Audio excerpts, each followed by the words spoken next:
You don't notice the prison at first. That's what makes it effective. There are no walls you can touch. No locks you can see. No guard standing in front of you. Yet every day, something pulls your attention, hijacks your emotions, and decides your next move before you've even had time to think. A comment. A tone of voice. A memory. A message that arrives at the wrong moment.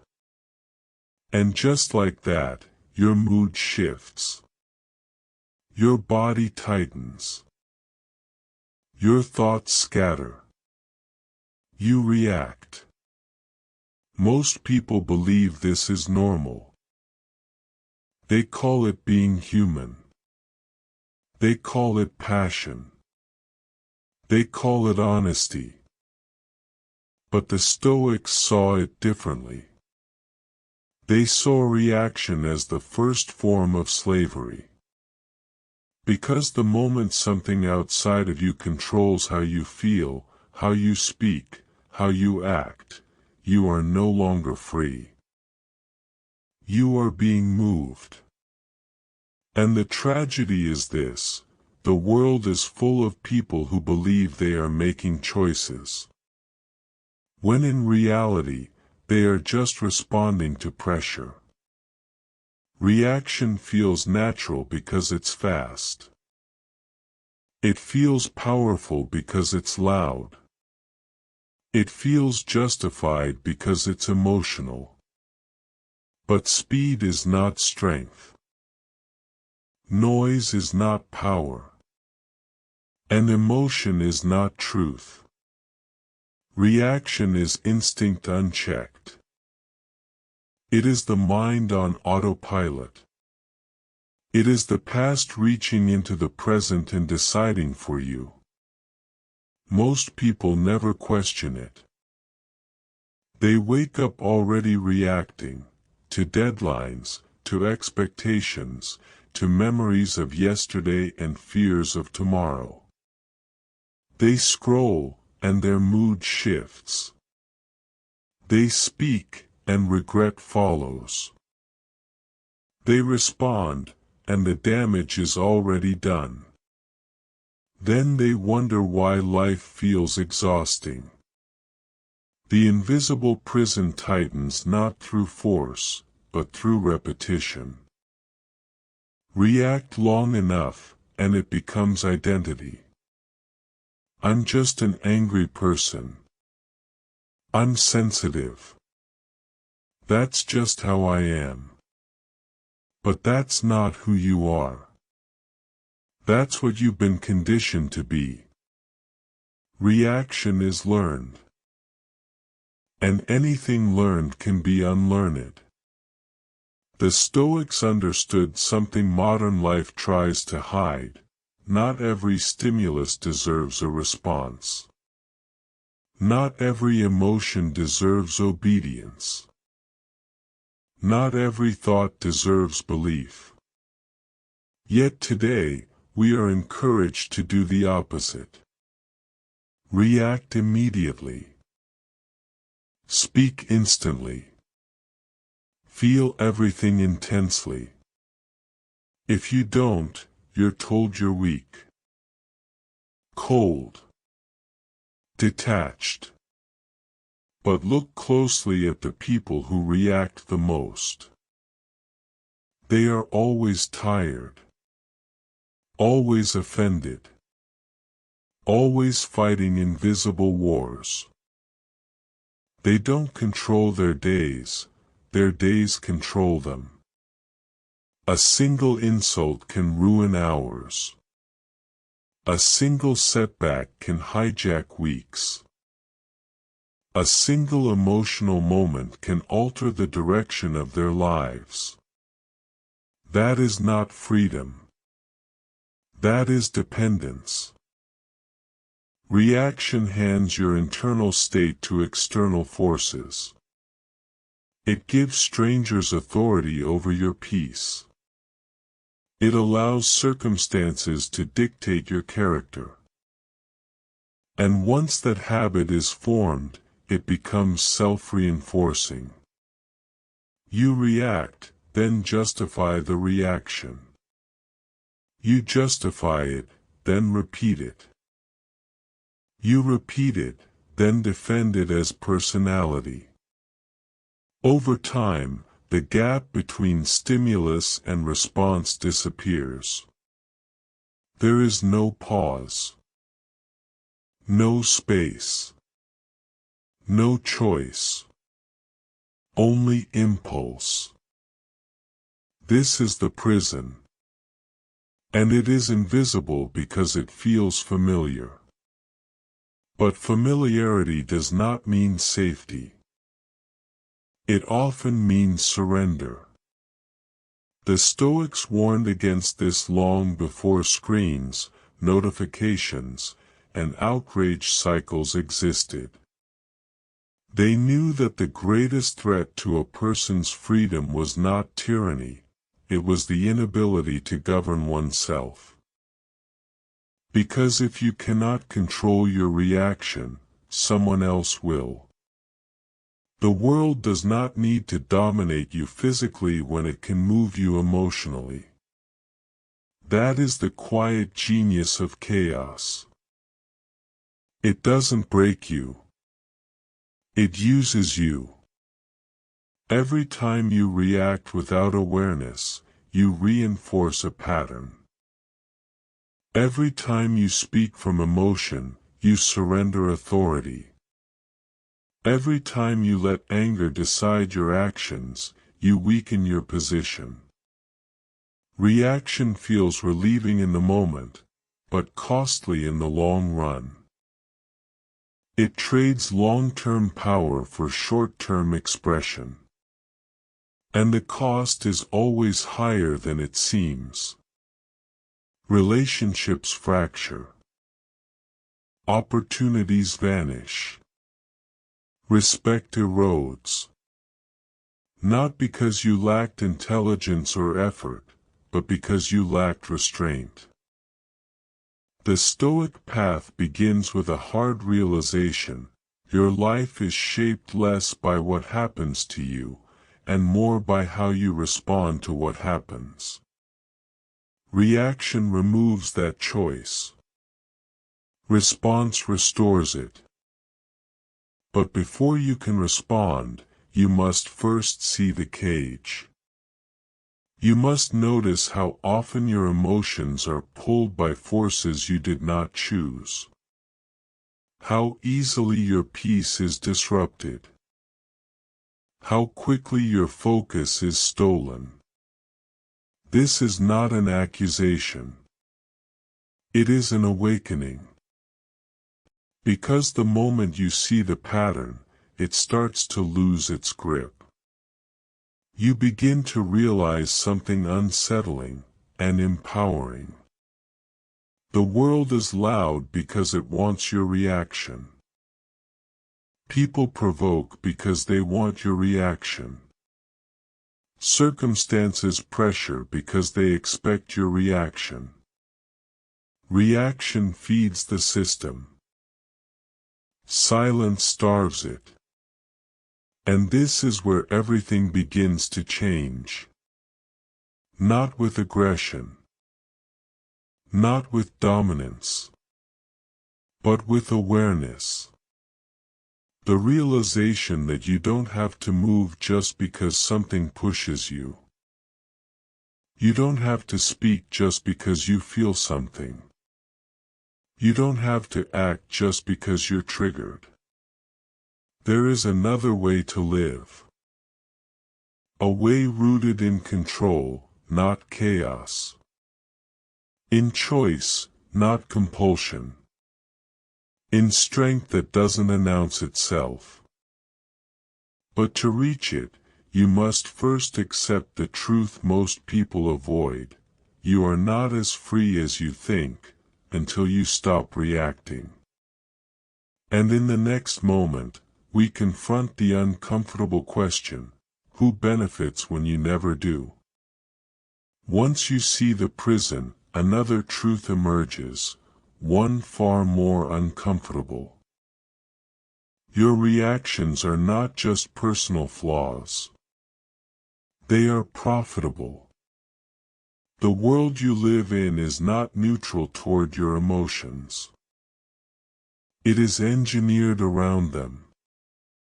Every system that surrounds you, media, politics, advertising, social platforms, even certain relationships, depends on one thing above all else, your emotional volatility. Calm people are difficult to control.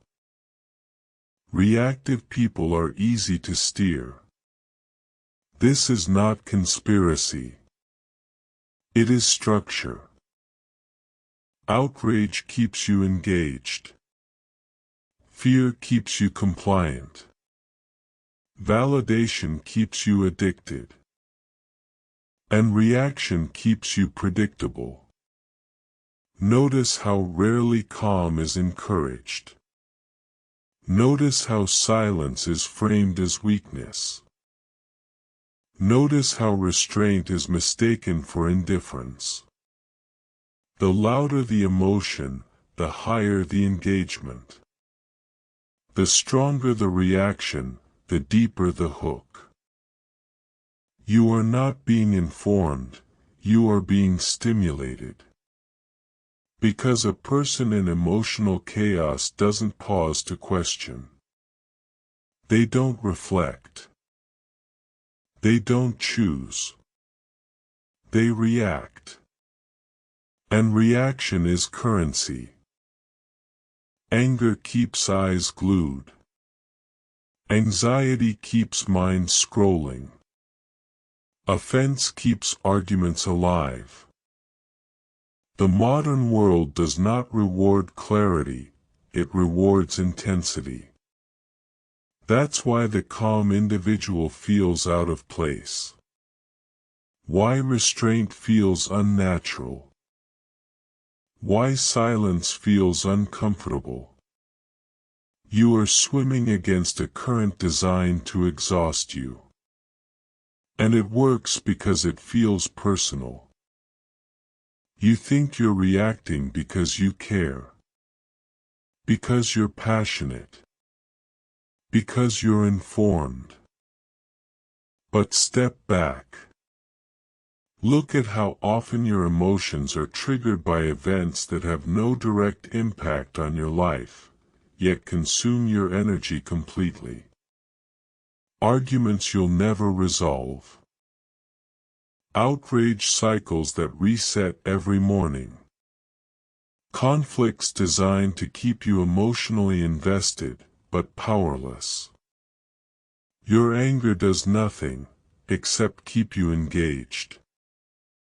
Your fear solves nothing, except keeping you alert.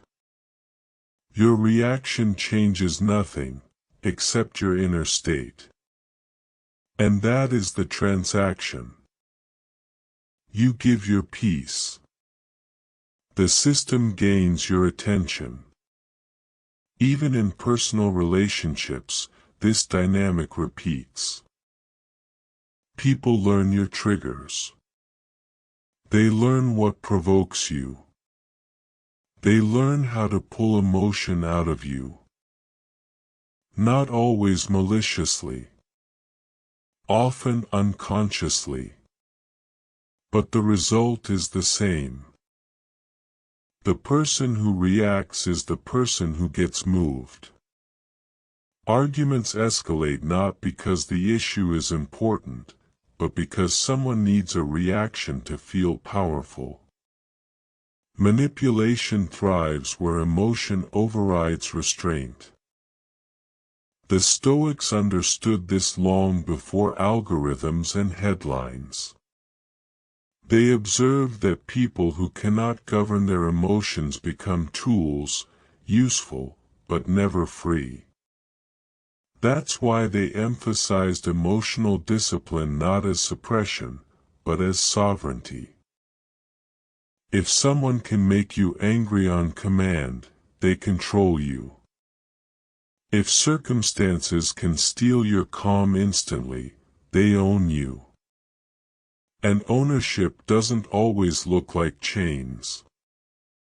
Sometimes it looks like endless distraction. Sometimes it looks like constant urgency.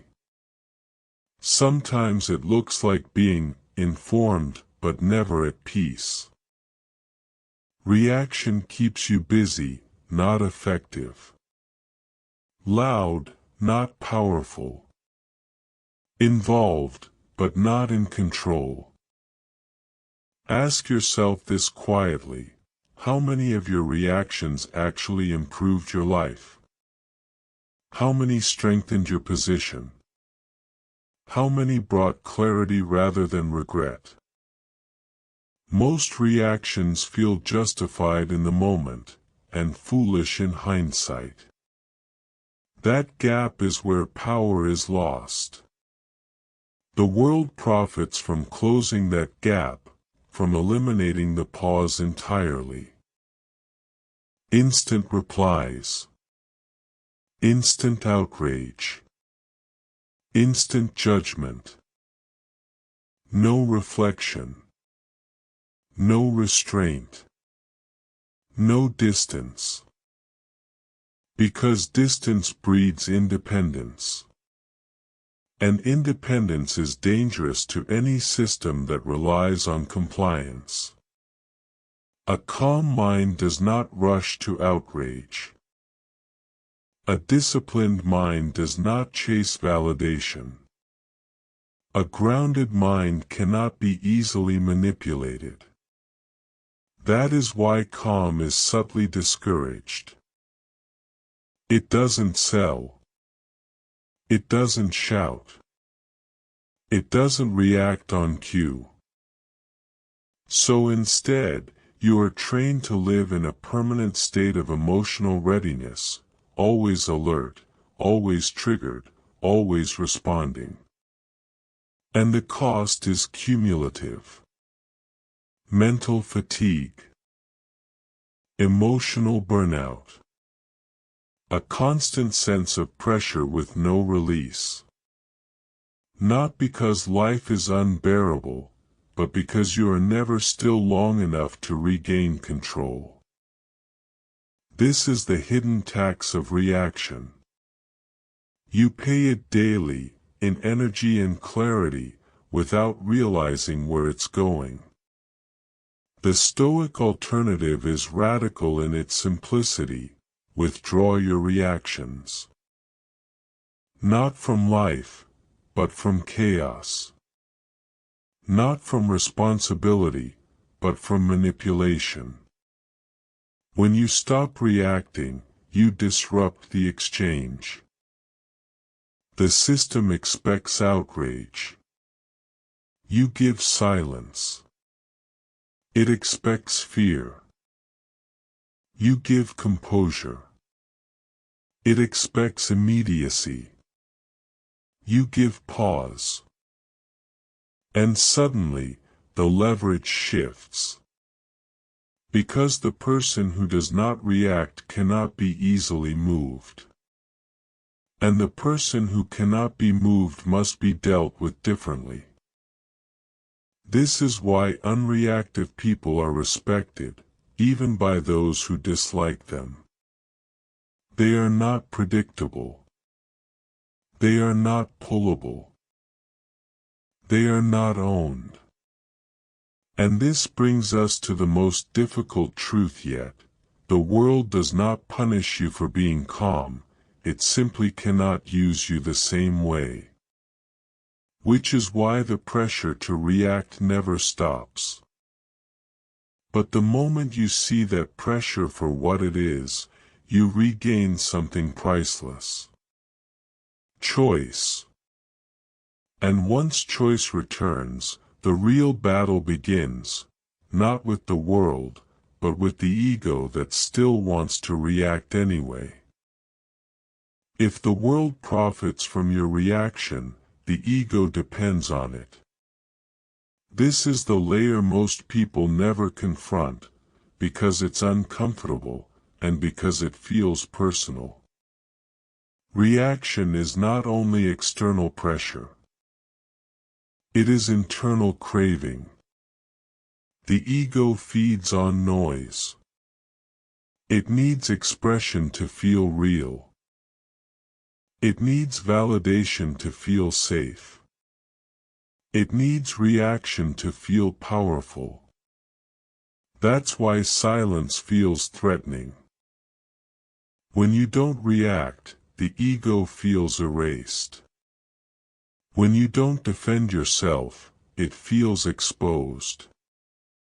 When you don't explain, justify, or correct, it feels invisible. And invisibility terrifies the ego. The ego believes it must constantly assert itself to survive. It must speak. It must prove. It must win. So when something challenges you, an insult, a misunderstanding, a perceived slight, the ego rushes forward. Not to protect truth. Not to create resolution. But to preserve identity. How dare they think that about me? I need to set this straight. I can't let this go unanswered. This is not strength. This is dependence. The ego equates reaction with existence. That's why emotional restraint feels like suffocation at first. Why pausing feels unnatural. Why silence feels like weakness. The ego is addicted to being seen reacting. Anger gives it size. Offense gives it moral superiority. Outrage gives it purpose. Even pain can become fuel, because pain still means attention. That's why some people would rather be upset than calm. Rather be dramatic than disciplined.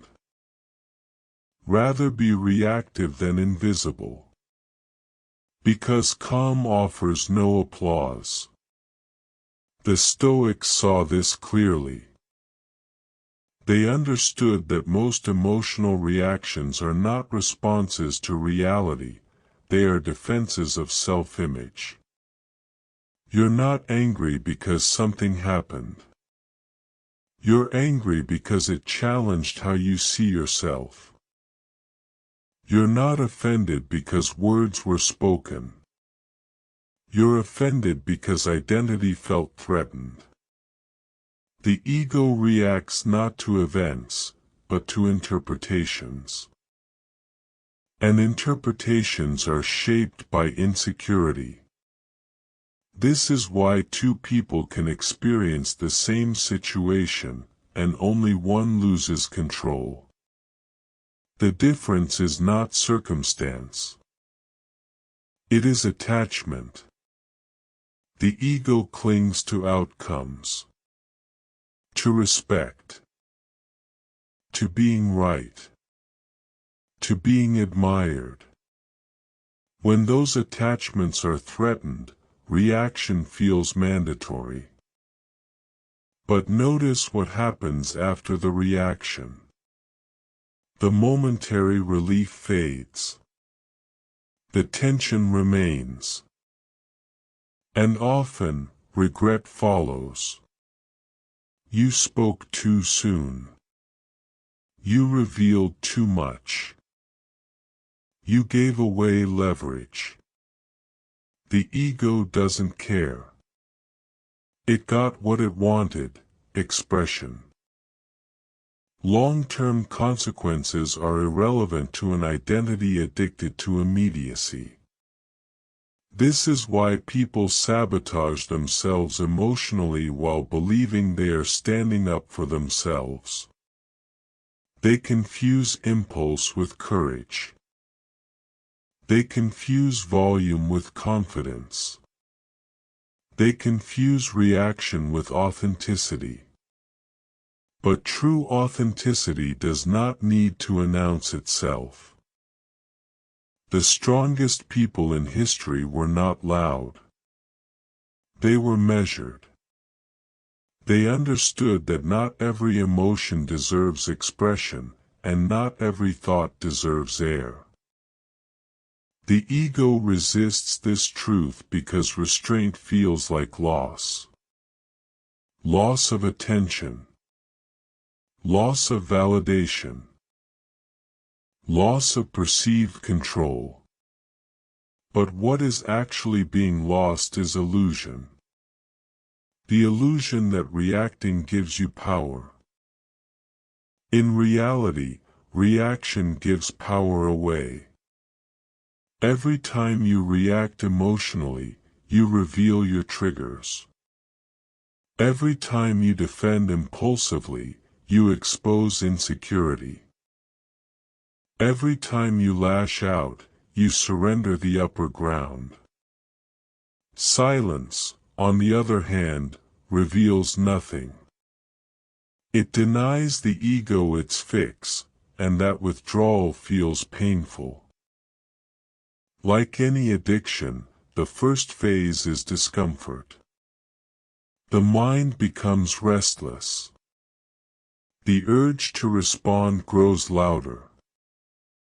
Justifications multiply. Staying silent means they win. If I don't respond, they'll think they're right. I can't let this slide. These are not truths. They are cravings. The ego fears that without reaction, it will disappear. But this is where Stoic discipline cuts through illusion. You are not your impulse.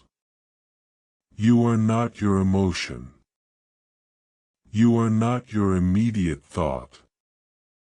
You are the one who observes them. And observation weakens identification. When you stop reacting, something remarkable happens. The ego protests, loudly at first. Then quietly.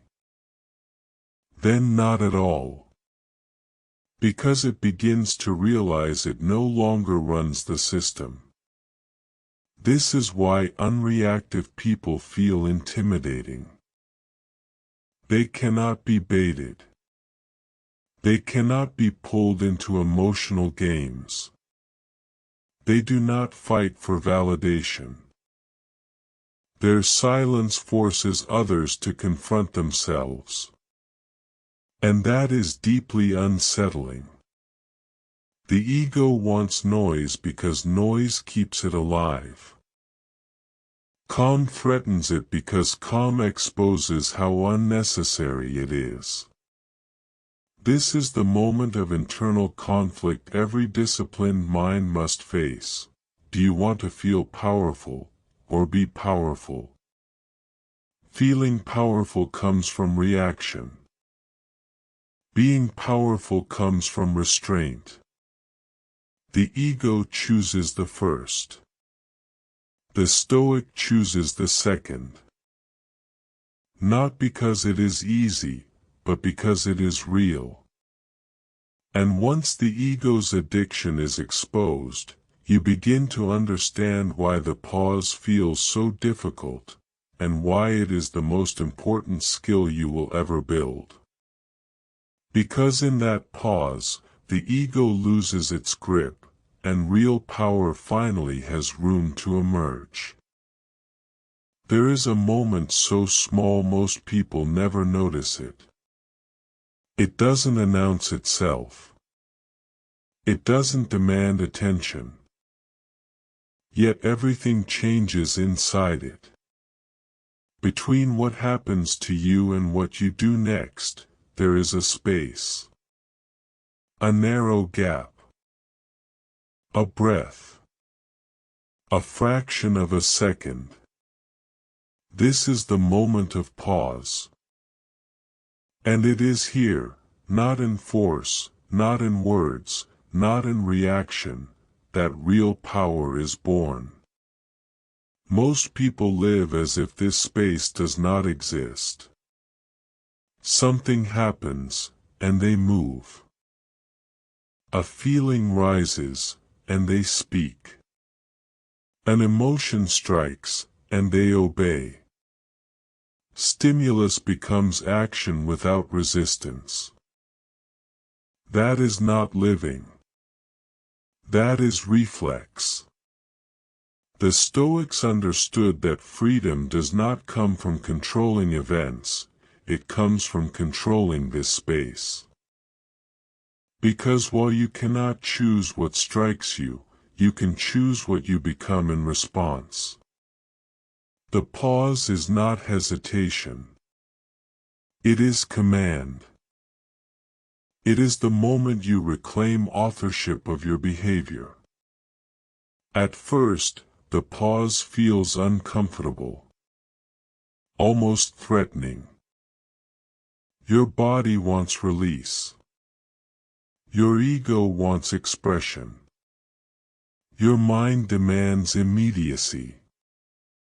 The urge to react surges like pressure in a sealed chamber. This is why most people never pause. They mistake discomfort for danger. They confuse restraint with weakness. They fear that if they don't act instantly, they will lose something: respect, control, identity. But what they are actually losing is awareness. The pause does not suppress emotion. It observes it. It allows you to see anger without becoming it. To feel fear without obeying it. To notice impulse without surrendering to it. This is discipline at its highest level, not denial, but mastery. When you pause, the nervous system settles. The emotional wave crests, then breaks. What felt overwhelming seconds ago begins to shrink. And in that shrinking, clarity returns. This is why reaction is loud and pause is silent.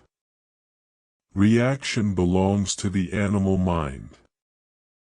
Pause belongs to the rational one. The Stoics trained this deliberately. They practiced delaying response, not to appear calm, but to become unmovable.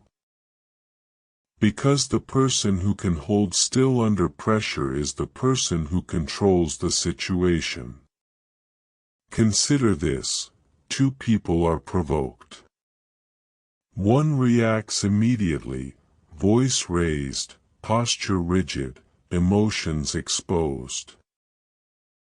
The other pauses, breath steady, expression neutral, words withheld. Which one holds power? Always the second. Not because they dominate, but because they are not dominated. The pause changes the entire dynamic. Provocation loses its fuel. Manipulation loses its leverage. Chaos loses its grip. The world expects reaction. When it doesn't arrive, confusion sets in. And confusion creates space. Space to think. Space to choose. Space to act deliberately. This is why silence often feels heavier than words. It carries intention. In the pause, you begin to see things you missed before. You notice how much of what provoked you was never about you at all. You notice patterns, motives, emotional bait. And once you see the bait, it loses its power. The pause is where wisdom interrupts habit. It's where old conditioning dissolves. Years of learned reaction begin to loosen their hold the moment you stop feeding them. This is not easy. The pause must be trained. At first, it lasts a second. Then a breath.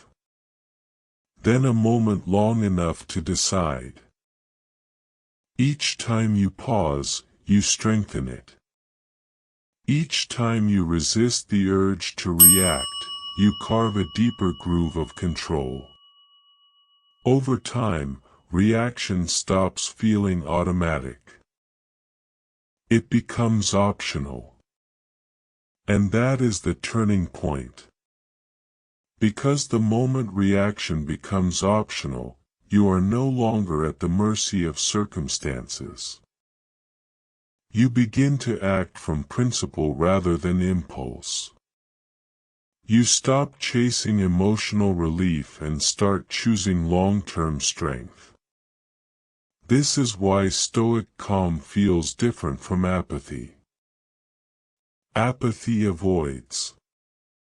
Stoic calm engages, but on its own terms. The pause does not mean inaction. It means intentional action. It allows you to respond in ways that protect your position, preserve your dignity, and align with who you are becoming. Most people think power looks like force. The Stoics knew better. Power looks like restraint under fire. Like clarity in chaos. Like stillness when movement is expected. The pause is invisible to others, but transformative to you. It is the line between being controlled and being in control. Between being triggered and being grounded. Between reacting and responding. And once you experience this, truly experience it, you realize something profound: no one can take your power from you. They can only be given it. And the pause is where you stop handing it over. This is the moment everything shifts.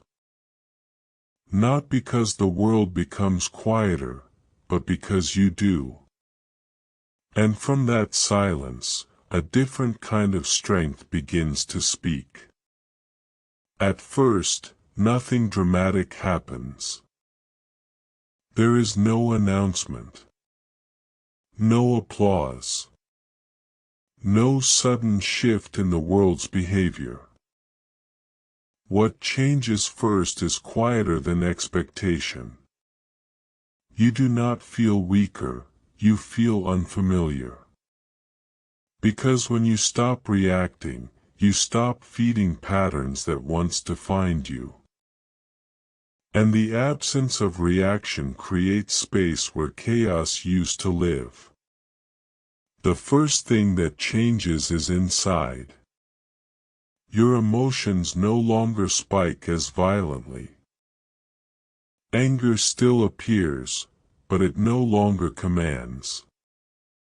Fear still whispers, but it no longer decides. You begin to feel emotions without being dragged by them. This alone feels like relief. The constant tension, the readiness to defend, to explain, to fight, begins to dissolve. Your mind grows clearer because it is no longer cluttered with aftermath. No replaying conversations. No rehearsing arguments you'll never have. No regret over words spoken too soon. Silence cleans the mental residue reaction leaves behind. Then something unexpected happens. You begin to see situations for what they are, not for how they feel in the moment. Provocation reveals its intention. Drama reveals its emptiness. Urgency reveals its exaggeration. What once felt personal now looks mechanical. You realize how often people react not because something matters, but because they don't know how to sit with discomfort. And because you are no longer reacting, you are no longer participating. That alone shifts the balance. People notice, even if they never say it. They feel it in your presence. You speak less, but your words land heavier. You move slower, but with purpose. You listen more, and reveal less. Respect begins to replace noise. Not because you demand it, but because calm creates gravity. Reactive people orbit chaos. Unreactive people become the center. Conversations change. Where arguments once escalated, they stall. Where manipulation once worked, it fails. Where emotional pressure once controlled you, it loses leverage. Because pressure requires resistance to exist. When you stop reacting, there is nothing to push against. This unsettles people who rely on emotional exchange. They may push harder. Provoke more. Test your restraint. Not because you are wrong, but because your silence disrupts their expectations. And here is the quiet truth most never realize: the person who does not react forces others to reveal themselves. Without your emotional participation, their motives become obvious. Anger looks childish. Manipulation looks desperate. Drama looks empty. You are no longer blinded by involvement. You are observing. And observation is power. Another change begins to take shape. Your self-respect strengthens.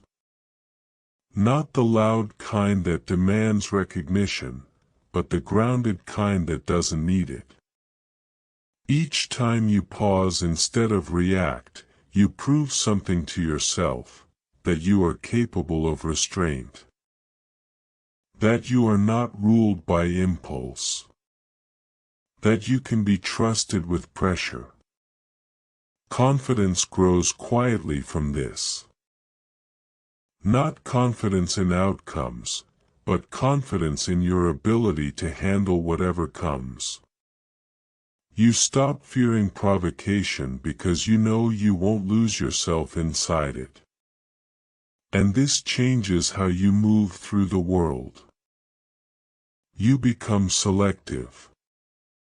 Selective with words. Selective with energy. Selective with battles.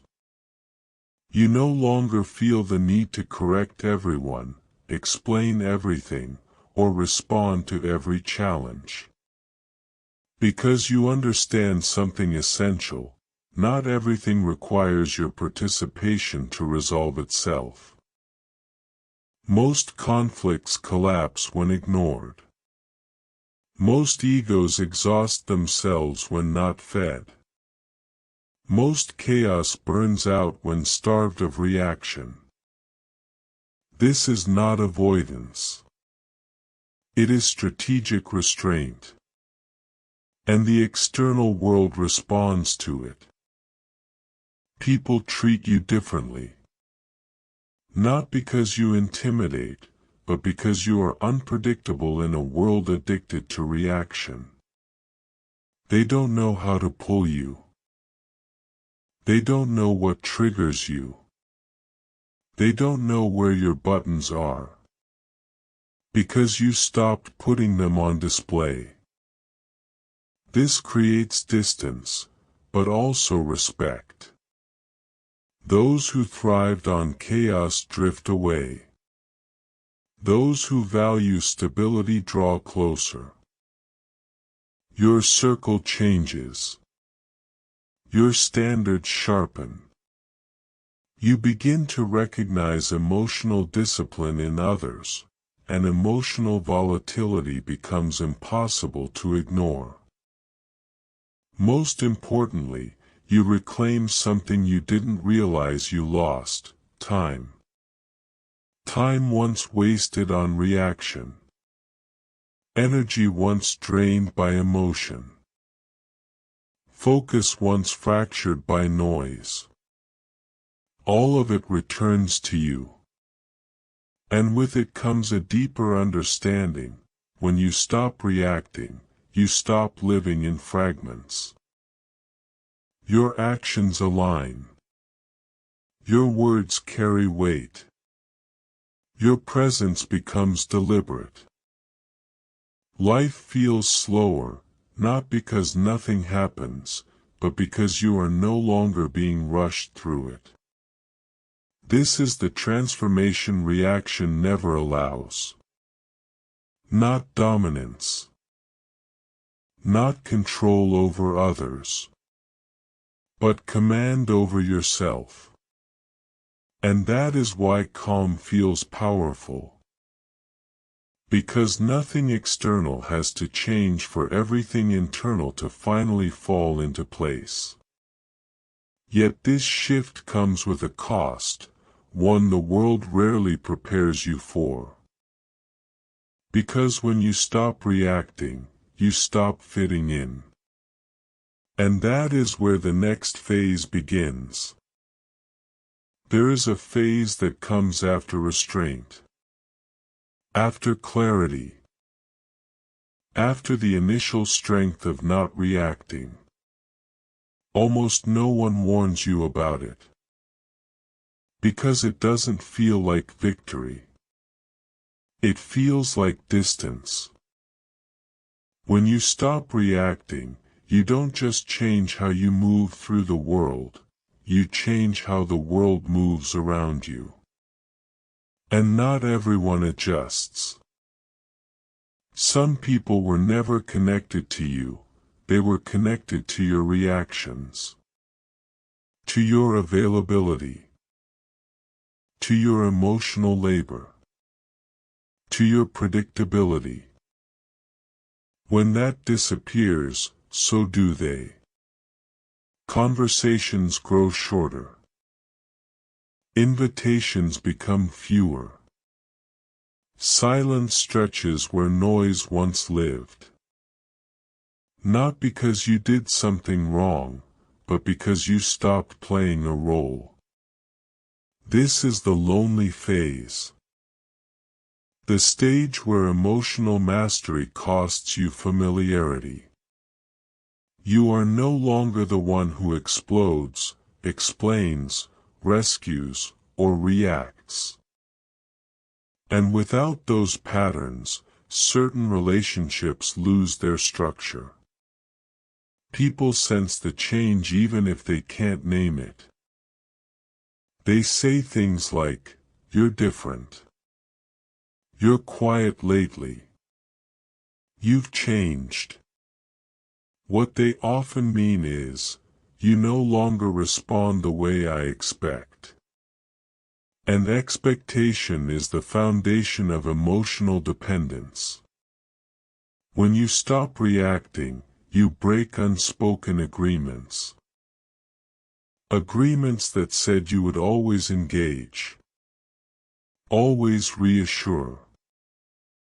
Always fight back. Always be available for emotional exchange. Without your participation, those agreements collapse. And collapse creates space. But space feels empty before it feels peaceful. This is where many people panic. They mistake solitude for loss. They confuse quiet with isolation. They wonder if discipline has turned into detachment. It hasn't. What you're experiencing is withdrawal, not from people, but from chaos. Your nervous system is recalibrating. Your identity is reorganizing. Your energy is returning to you. And that process is silent. In this phase, the ego tries one last time to reclaim control. It whispers doubts. Is this worth it? Why does this feel so empty? Maybe reacting wasn't so bad. But this emptiness is not absence. It is clearing. You are standing between who you were and who you are becoming. The Stoics understood this stage well. They warned that discipline would separate you, not out of arrogance, but out of alignment. Because when you no longer bond through emotion, you begin to bond through values.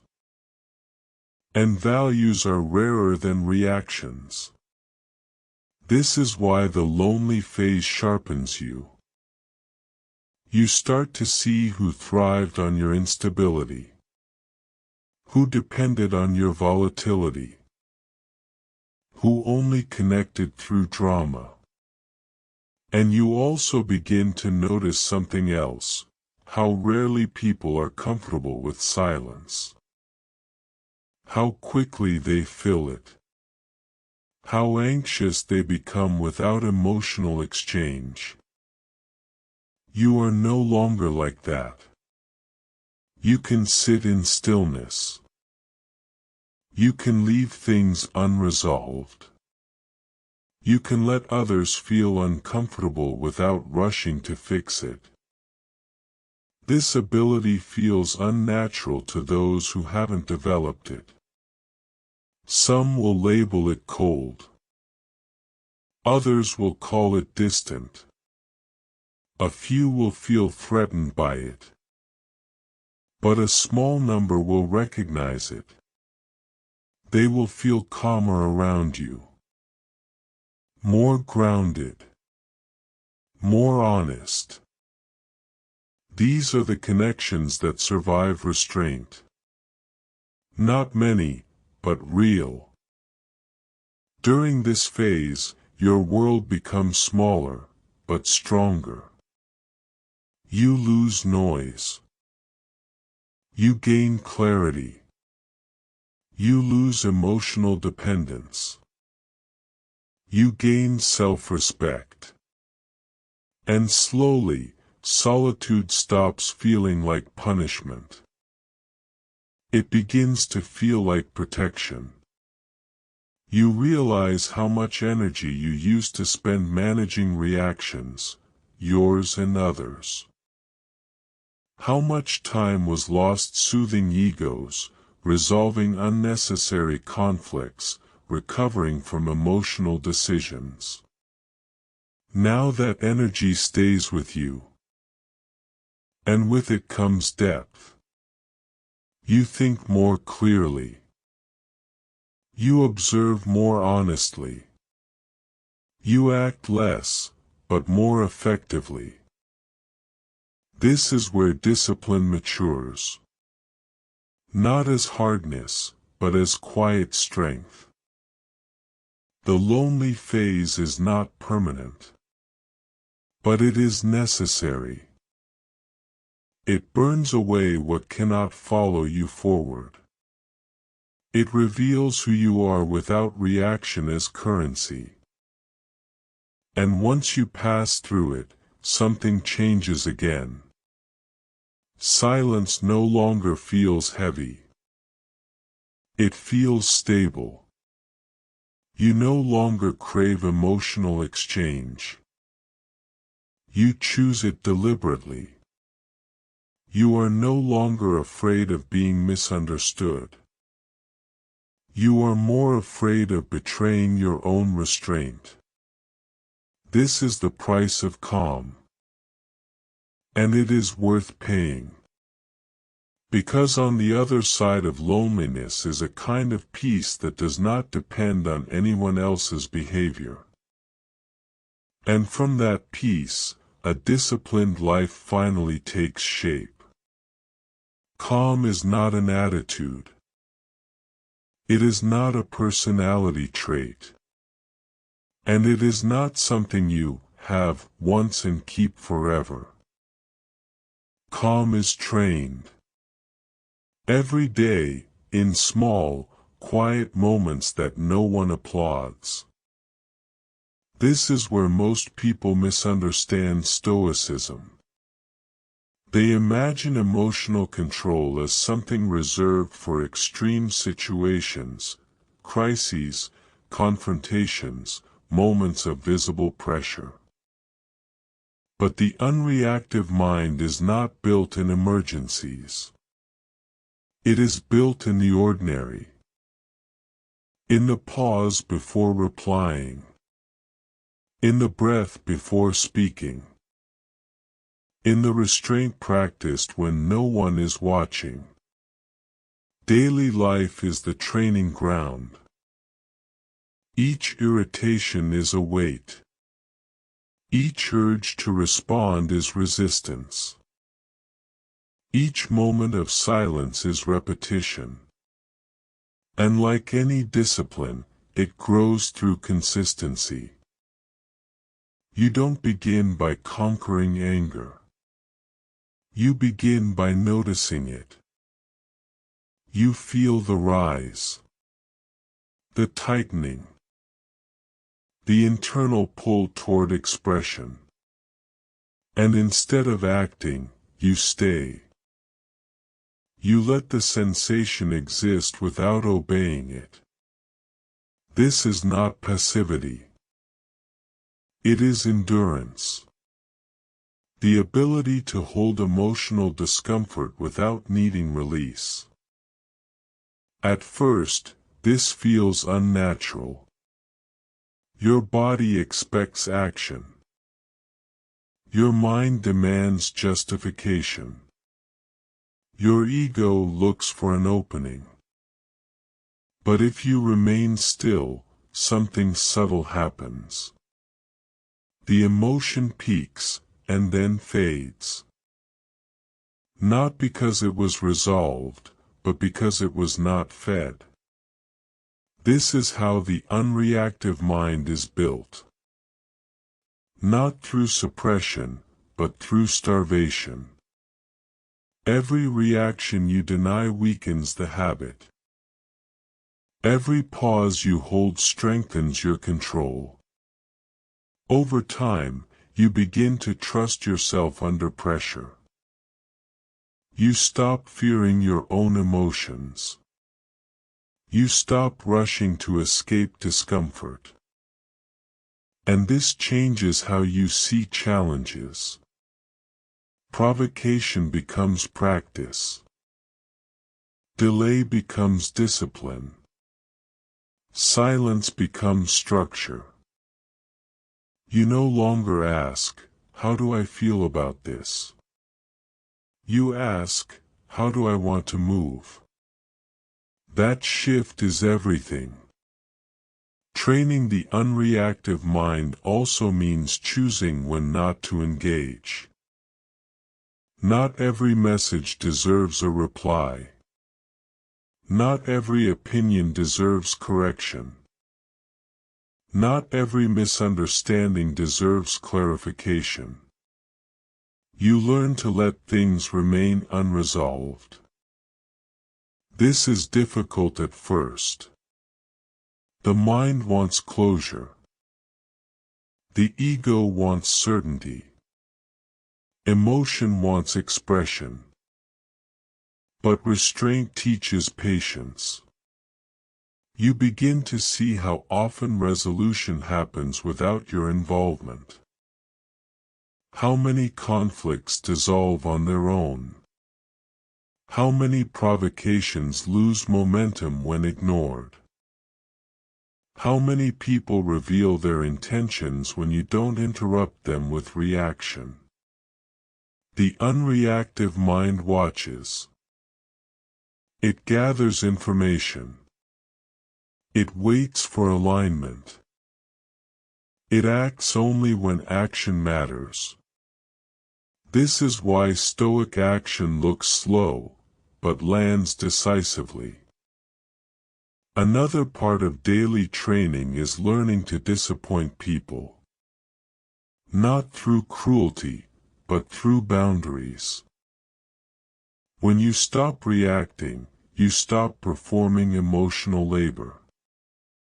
You no longer rush to reassure. You no longer over-explain. You no longer adjust your internal state to manage others' feelings. This creates tension. But that tension is honest. You are no longer managing impressions, you are managing yourself. And that is the correct priority. The unreactive mind is also trained through acceptance. Acceptance does not mean agreement. It means recognition. You accept that people will misunderstand you. That outcomes will be uncertain. That discomfort is unavoidable. Resistance fuels reaction. Acceptance dissolves it. When you stop fighting reality, you stop fighting yourself. This is where emotional endurance becomes natural. You are no longer bracing against life. You are moving with it, deliberately. And slowly, your default state changes.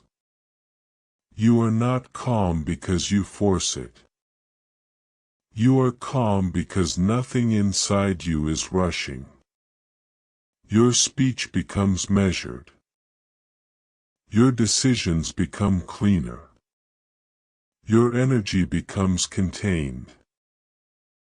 People feel this before they understand it. They sense that you are not easily moved. That urgency does not control you. That pressure does not rush you.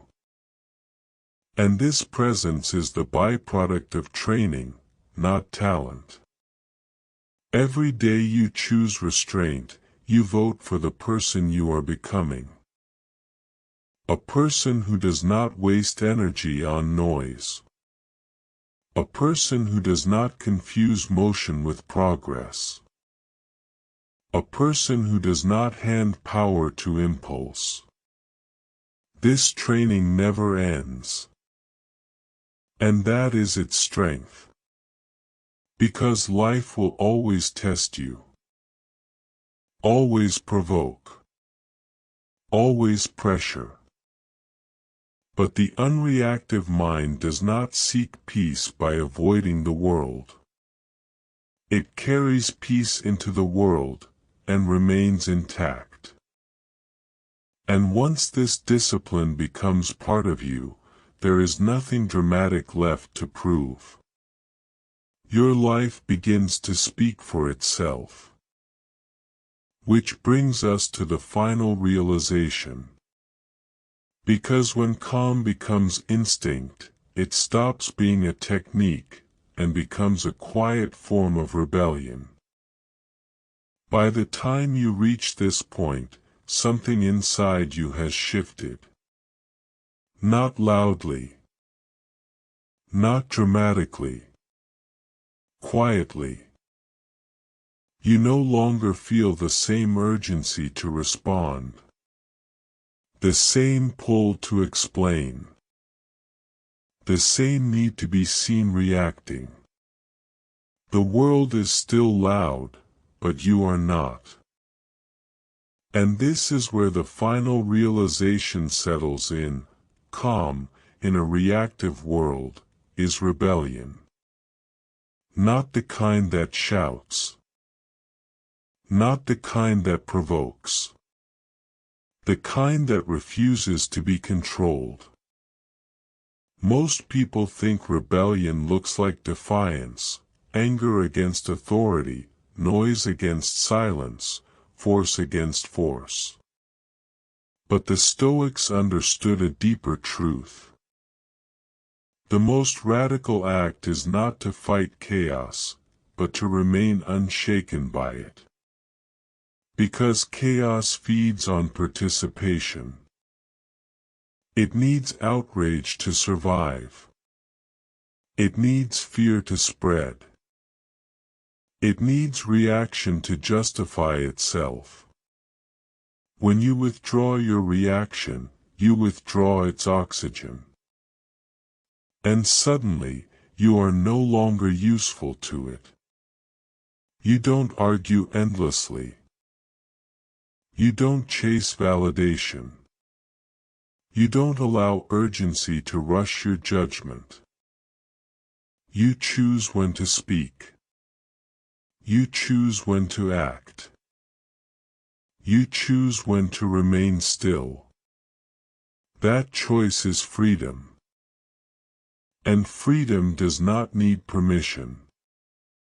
The calm person is dangerous, not because they dominate others, but because they cannot be dominated. They are not pulled by trends. Not dragged by outrage. Not owned by emotional cycles. They move on their own timeline. In a world obsessed with reaction, this feels unnatural. Even suspicious. People expect emotion on demand. They expect instant feedback. They expect visible engagement. When it doesn't arrive, they feel unsettled. Because calm exposes dependence.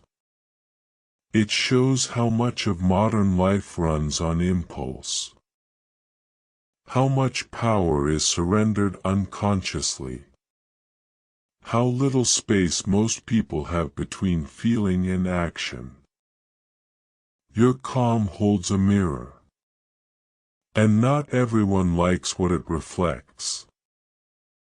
This is why calm often attracts resistance. Not because it is weak, but because it cannot be controlled. You don't rush to defend yourself. You don't rush to correct perception. You don't rush to prove your worth. You let results speak. You let time reveal truth. You let silence do the work reaction used to do. This patience feels slow to the impatient, cold to the emotional, detached to the reactive. But it is none of those things. It is disciplined presence. You are fully here, just no longer available for manipulation. And here is the final truth. You don't gain calm by escaping the world.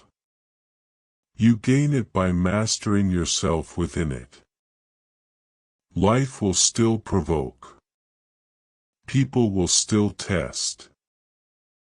Circumstances will still apply pressure. But pressure no longer decides who you are. You do. You are no longer defined by moments of weakness. No longer ruled by emotional spikes. No longer shaped by what happens to you. You are shaped by how you respond. This is the Stoic promise. Not comfort. Not ease. But sovereignty.